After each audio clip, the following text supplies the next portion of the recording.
Assalamualaikum warahmatullahi wabarakatuh. Kami dari PT Bara Industri. Sebelumnya kami ingin memperkenalkan diri dulu. Saya Randika Sratro Pratama sebagai Direktur PT Bara Industri. Perkenalkan, saya Muhammad Bahril Ardiansyah. Saya di sini sebagai manajemen operasional dari PT Bara Industri. Kami di sini ingin menindaklanjuti presentasi kami sebelumnya, yaitu 3 modul sebelumnya, yaitu ada dokumen penawaran, gambar teknik, dan operation process chart. Dan untuk yang sekarang kami akan presentasikan yaitu ada 7 modul, yaitu modul yang keempat ada routing sheet, modul 5 yaitu ada MPPC atau multi product process chart, yang keenam ada struktur organisasi, job desk, angka kebutuhan tenaga kerja, dan ketiga yang ketujuh itu ada analisis kebutuhan luas lantai, lalu ada activity relationship chart, dan yang ke-9 yaitu activity relationship diagram, yang terakhir yaitu ada area allocated diagram. Dimulai dari modul yang keempat. Modul selanjutnya itu modul 4. Modul 4 itu adalah routing sheet. Routing sheet itu adalah suatu proses produksi yang dilakukan untuk merubah bahan baku menjadi bahan jadi yang telah dikehendaki, di mana setiap prosesnya membutuhkan informasi-informasi mengenai proses produksi. Kegunaan dari routing sheet sendiri di sini adalah yang pertama yaitu sebagai dasar acuan dalam penentuan tata letak pabrik. Yang kedua, untuk mengetahui aliran proses yang dialami oleh bahan dan tiap jenis komponennya. Dalam routing sheet sendiri ini yaitu dia dalam berbentuk tabel, di mana dalam tabel-tabel tersebut nanti banyak rumus-rumusnya. Nanti untuk rumusnya dan selanjutnya akan dijelaskan dalam peta routing sheet itu sendiri. Di sini ada peta routing sheet dari PT Bara Industri. Yang pertama ada kepala peta. Kepala peta itu ada nomor peta. Selanjutnya ada logo perusahaan. Lanjut ke tabel. Pada tabel ini kita di sini itu menjelaskan tentang komponen fabrikasi A. Yaitu yang pertama pada tabel itu ada nomor part, kode operasi berikutnya, dan urutan proses operasi. Untuk nomor part, kode operasi berikutnya, dan urutan operasi ini bisa kita temukan pada peta operation process chart. Selanjutnya ada mesin atau peralatan yang digunakan. Selanjutnya ada satuan per unitnya. Selanjutnya ada kapasitas per jam. Untuk kapasitas per jam ini mempunyai rumus yaitu 60 dibagi cycle time. Selanjutnya ada cycle time, scrap. Cycle time dan scrap ini bisa kita temukan juga di peta operation process chart. Selanjutnya ada jumlah produksi yang diharapkan dan jumlah produksi yang disiapkan. Untuk jumlah produksi yang disiapkan ini ada mempunyai rumus yaitu jumlah produksi yang diharapkan dibagi 1 dikurang scrap. Nah, contohnya untuk custom frame, jumlah yang diharapkan yaitu 28 unit. Nah, untuk jumlah produksi yang disiapkan, maka itu 28 dibagi 1 dikurang 0. Kenapa 0? Karena scrapnya di sini 0%. Hasilnya itu sama 8 karena di sini scrapnya 0. Nah, untuk mencari jumlah produksi yang disiapkan selanjutnya yaitu 28 dibagi 1 dikurang scrapnya di sini 0,03. Jadi 28 dibagi 1 dikurang 0,03 yaitu 28,866. Untuk selanjutnya jumlah produksi yang disiapkan dibagi dengan scrap lagi. Nah, di sini scrapnya 0, maka hasilnya untuk jumlah produksi disiapkan sama 28,866. Selanjutnya ada produk dengan efisiensi. Maksudnya di sini itu mempunyai rumus jumlah produksi yang disiapkan dibagi dengan efisiensi yaitu 78%. Selanjutnya ada kebutuhan mesin teoritis. Kebutuhan mesin teoritis ini rumusnya yaitu produk dengan efisiensi yaitu 37,008 dibagi dengan kapasitas per jamnya, maka dihasilkan angka 0,308. Selanjutnya ada kebutuhan mesin aktual. Kebutuhan mesin aktual ini pembulatan dari kebutuhan mesin teoritis. Di sini kebutuhan mesin teoritis 0,308, maka kebutuhan mesin aktual pembulatan ke atas yaitu menjadi 1. Nah, lalu selanjutnya yaitu ada perhitungan kebutuhan mesin aktual fabrikasi. Untuk kebutuhan aktual fabrikasi sama, yang pertama ada nomor part, kode operasi berikutnya, urutan proses, mesin atau peralatan digunakan, satuan per unitnya. Nah, lalu di sini ada kebutuhan mesin teoritis A dan mesin teoritis B. Nah, untuk kebutuhan teoritis A misalkan untuk meteran di sini ada 0,308 dan B itu 0,308 juga. Selanjutnya ada jumlah kebutuhan mesin teoritis. Untuk jumlah kebutuhan mesin teoritis yaitu penjumlahan antara kebutuhan mesin teoritis A ditambah dengan kebutuhan mesin teoritis B. 0,308 dijumlahkan dengan 0,308 menjadi 0,616.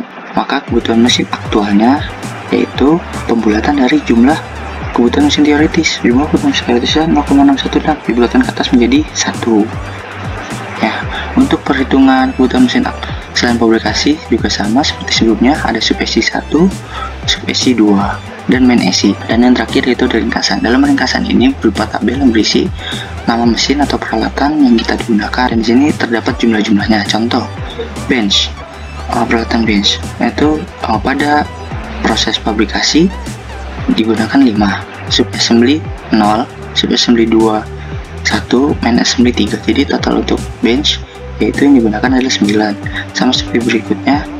Jadi total yang digunakan pada PT Bara Industri mesin dan peralatannya itu berjumlah 92. Ya, modul yang selanjutnya itu adalah modul kelima, itu multi produk proses chart. Multi produk proses chart ini adalah suatu diagram yang menunjukkan urutan proses untuk masing-masing komponen yang akan diproduksi.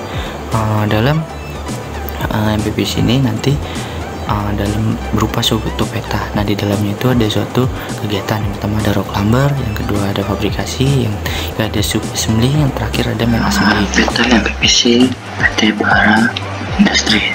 Di sini ada kepala peta dan nama peta. Nah, lalu sini ada logo, nama PT-nya. Selanjutnya di sini kita masuk ke petanya. Di sini ada kegiatan-kegiatannya, itu ada rock lumber, fabrikasi, terusnya ada sub assembly 1, sub assembly 2, dan main assembly, dan terakhir itu ada ringkasan. Pada yang pertama itu adalah rock lumber.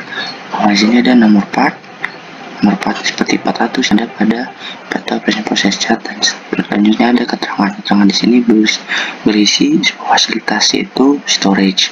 Lalu di sini ada simbol ini yaitu segitiga terbalik, itu untuk penyimpanan. Selanjutnya di fabrikasi sama seperti di rock lumber ada nomor part, namun sini ada keterangan namun nama mesin. Sama seperti sebenarnya nomor partnya kita lihat di operation process chart. Pada nama mesin yaitu seperti veteran, mesin stamping, mesin formatting. Nah, selanjutnya di sini ada kegiatan prosesnya, yaitu ada lingkaran yaitu kegiatan proses.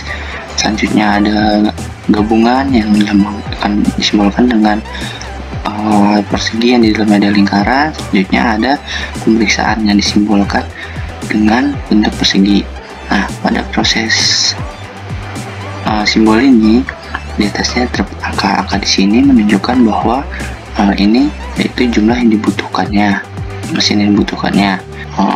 Sama untuk sub assembly satunya juga seperti aplikasinya, penjelasannya. Lalu sub assembly 2 juga sama, main assembly juga sama. Nah, namun pada main assembly untuk proses terakhir ada simbol juga segitiga terbalik. Ini juga untuk penyimpanan, namun fasilitas yang digunakannya yaitu adalah warehouse. Nah, kita balik lagi ke atas. Sedangkan untuk kalau rock lumber itu adalah storage, jika main assembly itu adalah warehouse. Dan terakhir itu ada ringkasan. Ringkasan ini berisi kegiatan dan jumlah mesin. Nah, kegiatannya itu rock lumber berapa jumlah mesinnya? 0. Untuk fabrikasi menggunakan 52 mesin, sub assembly 1 4, sub assembly 2 36, dan main assembly 13. Jadi total seluruhnya ada 92 mesin. Di modul kali ini saya akan membahas tentang SO, JD, AK3, dan K3. SO sendiri itu adalah struktur organisasi yang dimana hubungan antara berbagai kegiatan yang berbeda yang dilakukan dalam organisasi yang memiliki tujuan tertentu untuk mewujudkan tujuan yang sama.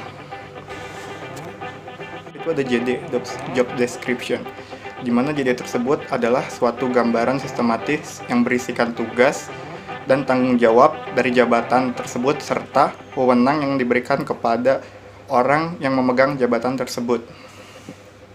Yang ketiga itu ada AKTK, analisis kebutuhan tenaga kerja, yang dimana AKTK ini melakukan analisis terhadap kemampuan tenaga kerja yang sekarang untuk memenuhi kebutuhan jumlah karyawannya. Saat itu ada K3, keselamatan kesehatan tenaga kerja, yang dimana K3 ini adalah rangkaian usaha untuk menciptakan suasana kerja yang aman dan tentram bagi para karyawan yang bekerja di perusahaan tersebut. Ya, kita kembali ke modul praktikumnya. Di sini ada bagian dari struktur organisasi dari PT Bara Industri. Yang pertama itu ada direktur, yang kedua ada sekretaris, yang ketiga ada tim penelitian dan pengembangan. Dan di sini kita mempunyai 5 kepala divisi. Yang pertama itu ada kepala divisi pemasaran, kepala divisi produksi, kepala divisi perencanaan dan pengendalian produksi, kepala divisi personalia, dan yang terakhir kepala divisi keuangan. Di bawah kepala divisi pemasaran itu ada kepala departemen pemasaran dan staf pemasaran. Dan di kepala divisi produksi itu mempunyai 3 kepala departemen. Yang pertama ada kepala departemen produksi, yang kedua kepala departemen pengendalian kualitas, dan ketiga ada kepala departemen pemeliharaan mesin. Di kepala departemen produksi itu mempunyai 3 supervisor. Yang pertama itu ada supervisor fabrikasi, supervisor man SI, supervisor man SI, dan supervisor SI. Di bawah supervisor fabrikasi itu ada foreman fabrikasi, group leader fabrikasi, dan operator fabrikasi. Dan di bawah supervisor sub SI itu ada foreman sub SI, group leader sub SI, dan operator sub SI. Dan di bawah GD itu dari job desk dari PT Bara Industri. Di job desk itu ada dari jabatan, rayaan jabatan, dan persyaratan jabatan, dan ada tanggung jawab, tugas. Nah, yang pertama saya menjelaskan tentang direktur. Tugas dari direktur itu adalah untuk memutuskan dan menentukan peraturan dan kebijakan tertentu perusahaan. Di sini ada persyaratan jabatan untuk direktur. Pertama ada pria atau wanita berusia 40 sampai 60 tahun. Yang kedua harus sehat jasmani dan rohani. Yang ketiga memiliki akhlak mulia. Yang keempat memiliki pendidikan minimal S3 di bidang teknik industri atau manajemen disiplin ilmu terkait.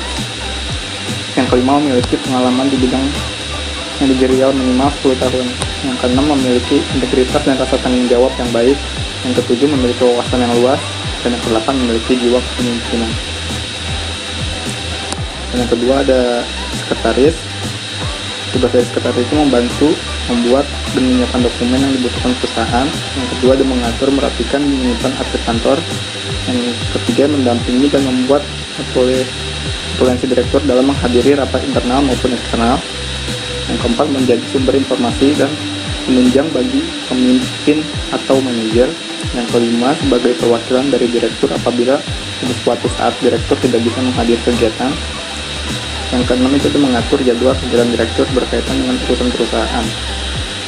Nah, dan untuk persyaratan jabatan sebagai sekretaris itu yang pertama ada wanita berusia 25-35 tahun. Yang kedua harus sehat jasmani dan rohani. Yang ketiga memiliki pengalaman kerja selama 2 tahun. Yang keempat memiliki pendidikan di bidang akademis, sekretaris, atau administrasi perkantoran ataupun disiplin ilmu terkait. Yang kelima ada berpenampilan menarik. Yang keenam mampu mengoperasikan komputer, seluruh Microsoft Office, email, dan internet. Yang ketujuh memiliki keterampilan berbahasa Inggris dengan baik. Dan yang ketiga itu ada penelitian dan pengembangan. Tugas dari penelitian dan pengembangan itu ada satu memimpin, menata, mengatur, dan mengkoordinasikan seluruh kegiatan manajemen yang ada dalam perusahaan. Adapun persyaratan jabatan sebagai peneliti dan pengembangan yaitu pertama pria dan wanita berusia 30-45 tahun. Yang kedua pendidikan minimal S2 teknik industri atau IT ataupun manajemen disiplin ilmu dan terkait. Yang ketiga memiliki pengalaman kerja selama 5 tahun. Yang keempat mampu mengoperasikan komputer. Yang kelima memiliki keterampilan berbahasa Inggris dengan baik. Yang keenam mampu melakukan continuous improvement. Yang ketujuh mampu mengoperasikan pemrograman yang berhubungan dengan sistem produksi dalam pembuatan produk. Dan di sini ada tanggung jawab dari seorang peneliti dan pengembangan. Yang pertama bertanggung jawab atas kebijaksanaan manajemen dan kelancaran operasional perusahaan. Di sini ada KTK dari PT Bara Industri. KTK tersebut memiliki kepanjangan analisis kebutuhan tenaga kerja. Di sini di KTK ini ada kode nama jabatan, tenaga kerja langsung, tenaga kerja tidak langsung, dan jumlah. Nah, di PT kami itu ada direktur. PT itu tidak langsung. Tidak langsung itu artinya di kantor atau tidak langsung terjun ke lapangan. Jumlahnya hanya 1. Dan yang kedua ada sekretaris. Sekretaris itu tenaga kerja tidak langsung dan jumlah cuma 1. Dan untuk penelitian dan pengembangan, dia tenaga kerja tidak langsung ada 2 dan jumlahnya 2. Dan manajemen pemasaran itu ada 1, tenaga kerja tidak langsung dan jumlahnya 1. Dan yang kelima ada kepala divisi pemasaran, jumlahnya hanya 1, tenaga kerja tidak langsung. Yang keenam itu ada staf pemasaran, tenaga kerja tidak langsung dan jumlahnya hanya 1. Yang ketujuh itu adalah manajemen produksi, jumlahnya hanya 1, tenaga kerja tidak langsung.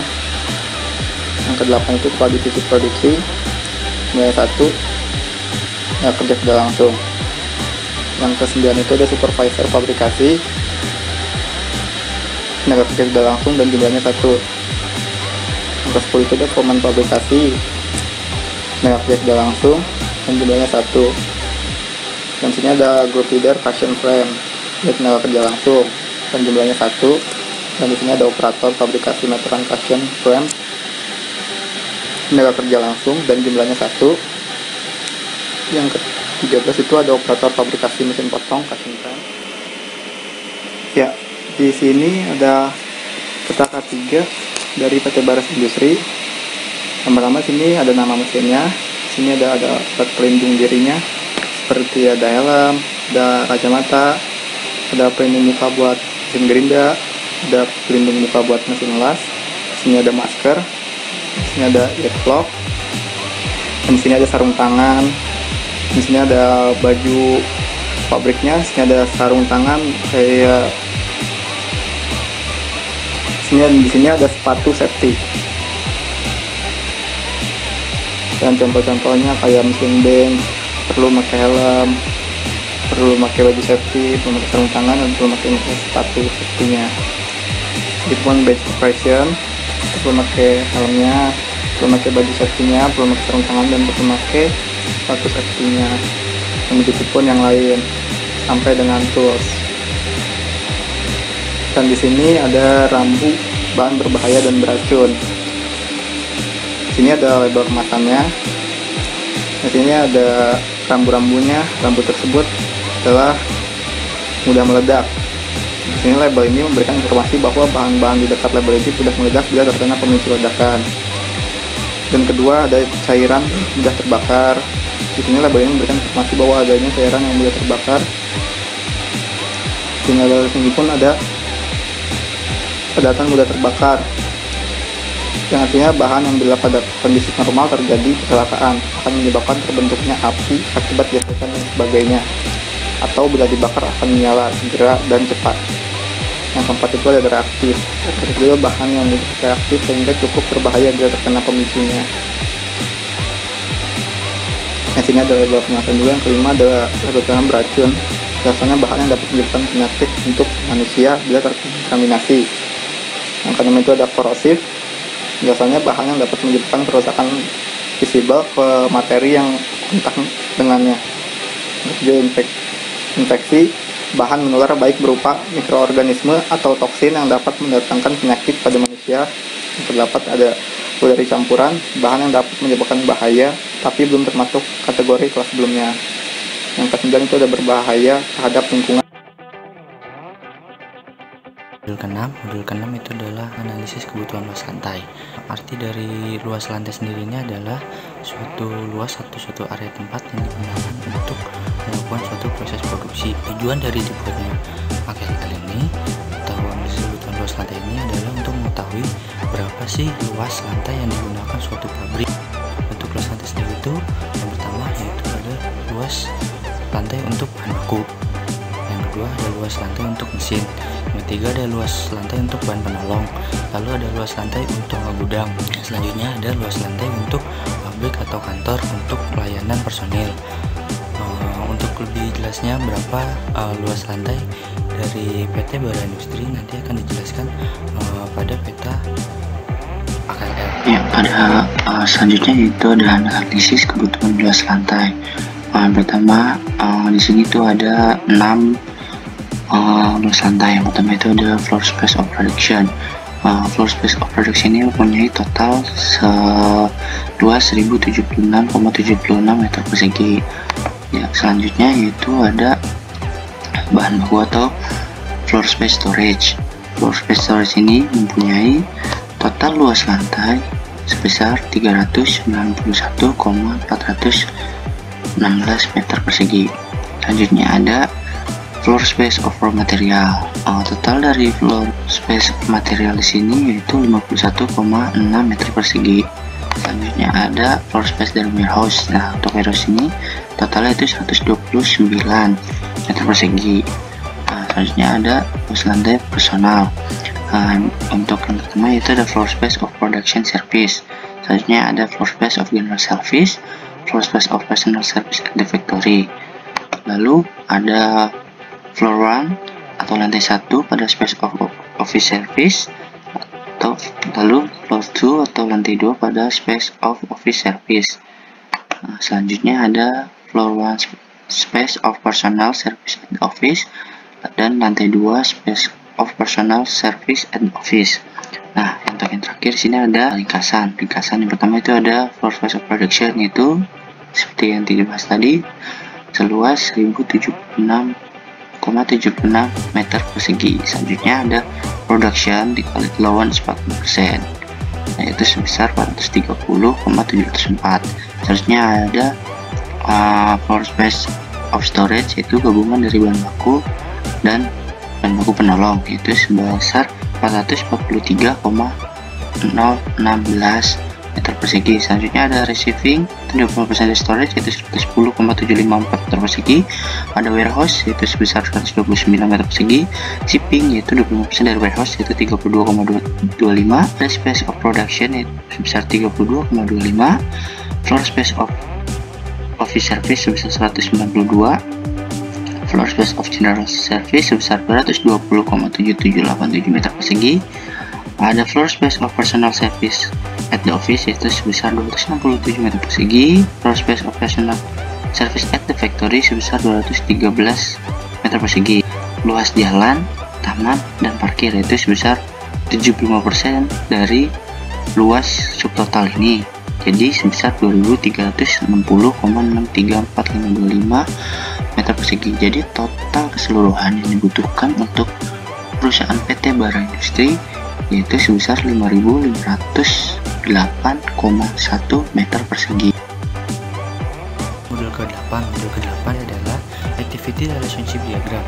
Ini yaitu suatu diagram yang melambangkan kedekatan-kedekatan antar aktivitas. Jadi kita dapat mengetahui kedekatan antar aktivitas, misalnya aktivitas mana yang harus berjauhan dan mana yang harus berdekatan untuk merencanakan suatu tata letak pabrik. Untuk ARC ini dia mempunyai kelompok. Yang pertama itu adalah kelompok aktivitas produksi. Yang kedua ada kelompok aktivitas pelayanan. Selanjutnya ada production service. Lalu ada general service, ada personal service, dan yang terakhir yaitu ada physical plant service. Untuk nilai kedekatan dari ARC ini dia mempunyai kode, warna, dan juga presentasinya. Yang pertama yaitu adalah A. Kode A ini artinya yaitu absolutely necessary atau artinya mutlak. Ini dilambangkan dengan warna merah. Dia mempunyai presentasi sebesar 2-5%. Selanjutnya ada kode E. E itu artinya especially important atau sangat penting. Ini dilambangkan dengan warna jingga. Untuk kode ini memiliki presentasi 3-10%. Selanjutnya ada I. Kode I adalah important, artinya penting. Itu dilambangkan dengan warna hijau, memiliki presentase 5-15%. Selanjutnya ada O. Ordinary atau biasa saja. Itu dilambangkan dengan warna biru. Untuk ini memiliki presentase 10-25%. Selanjutnya ada U atau unimportant atau tidak penting. Ini dilambangkan dengan warna putih, memiliki presentase 25-60%. Dan selanjutnya ada E, undesirable atau tidak diinginkan atau tidak baik untuk berdekatan atau bersampingan, dan itu dilambangkan dengan warna coklat. Dan untuk ini presentasinya hanya mengikuti atau sisa dari yang sebelum-sebelumnya. Untuk mencari rumus dari presentasinya yaitu adalah N sama dengan N dalam kurung N dikurang 1 dibagi 2. Nah, untuk N ini sendiri yaitu banyaknya suatu fasilitas. Ya, ini adalah peta Activity Relationship Diagram dari PT Bara Industries. Seperti biasa ada kepala peta terdiri dari nomor dan logo dan nama PT-nya. Selanjutnya sini masuk ke petanya. Sini ada nomor dan fasilitas. Untuk fasilitasnya untuk Bara Industri sini sejumlah 62. Untuk nomornya yang pertama ada saving, storage, visual control, meteran, mesin stamping, amplas, mesin potong, meja, dan mall, dan seterusnya sampai 62. Selanjutnya di bawah ada derajat kedekatannya. Yang pertama ada kode, keterangan, dan warna. Untuk kode A itu mutlak dan berwarna merah. Untuk E itu sangat penting berwarna jingga, I penting hijau, O biasa biru, U tidak penting berwarna putih, X tidak diinginkan berwarna coklat. Selanjutnya ada alasan-alasan kedekatannya sejumlah 50 dan ditandai dengan kode juga. Untuk kode nomor 1 sampai 25 itu bernilai positif dan 26 sampai 50 itu bernilai negatif. Nah, selanjutnya di sini juga ada range-nya. Untuk kode A itu sebesar 2%, E 3%, I 5%, dan O 10%, dan U 20%, dan X mengikuti. Ini untuk minimal, sedangkan maksimumnya untuk A itu 5%, E 10%, I 15%, O 20%, dan U 60%. Nah, sini kita ambil contoh. Untuk nomor 1 dan 2 mempunyai hubungan kedekatan A. Dengan di sini di bawah ini itu berupa alasan kenapa mereka berdekatan. Alasannya itu nomor 1, 2, 3, dan 4. Untuk kode 1, 2, 3, 4 kita bisa lihat di sini itu adanya hubungan informasi, adanya hubungan kerja, adanya instruksi antar personil, dan efisiensi jarak dan waktu. Nah, setelah kita menulis kedekatan, lalu di sini ada ringkasan. Nah, pada ringkasan di sini ada nomor, fasilitas, dan derajat kedekatannya. Contoh nomor 1, receiving. Nah, receiving ini untuk A di nomor berapa saja dia mempunyai hubungan A. Di sini nomor 2. Nah, untuk E itu terdapat di nomor 25 dan 32. Sedangkan I 27, 30, 33, O 26, 28, 41, 44, U 3, 4, 5, 6, 7, 8, 9, 10, dan seterusnya. Ya, seperti itulah peta ARC. Ya, di modul selanjutnya itu ada ARD, di mana ARD itu adalah Activity Relationship Diagram. ARD tersebut adalah kegiatan diagram balok yang menunjukkan kedekatan dan keterkaitan kegiatan sebagai suatu model kegiatan tersebut. Ya, di sini ada ARD dari PT Baras Industri. ARD itu adalah Activity Relationship Diagram, yang dimana ARD itu bentuknya hampir sama dengan ARC. Cuman kalau di ARC bentuknya chart, tapi kalau di ARD ini adalah kayak gambar-gambar kotak gitu. Jadi biar kelihatan lebih dekat menuju ke lantai 2 PT Bara Industri. Ini adalah lantai 1, ARD lantai 1 dari PT Bara Industri. Ya, dan di sini ada lantai 2 dari ARD PT Bara Industri. Lantai 2 itu berisi toilet, ruang rapat, ruang arsip, ruang penelitian dan pengembangan, ruang divisi keuangan, ruang sekretaris, dan ruang direktur. Ya, ini ruangan ARD lantai 2-nya. Ya, dan selanjutnya itu ada AAD. AAD itu adalah Activity Allocated Diagram, di mana AAD tersebut adalah diagram gabungan antara Activity Relationship Diagram dengan area template. Dan ini adalah AAD dari PT Baras Industri. AAD tersebut adalah area allocated diagram, di mana di AAD ini menggambarkan layout secara global, dan AAD ini adalah template gambaran kasar secara global atau dari denah lokasi PT kami. Nah, inilah gambarannya. Kira-kira ada ruang storage, sini ada ruangan fabrikasi, ada ruang sub SC, ada ruang kombinasi. Sini ada pembuangan scrap, ada pembuangan limbah, ada gudang peralatan, ada toilet, ada garasi forklift. Dan di sini ada jalan. Di sini ada taman, ada parkiran motor lantai 2-nya. Nah, ini AAD office lantai 2-nya. Gambarannya seperti ini. Di sini ada tangga yang menunjukkan dari lantai 1 menuju lantai 2. Di sini ada toilet. Di sini ada ruang rapat, ada ruang arsip. Di sini ada ruang divisi keuangan, ruang penelitian, ruang sekretaris, dan ruang direktur.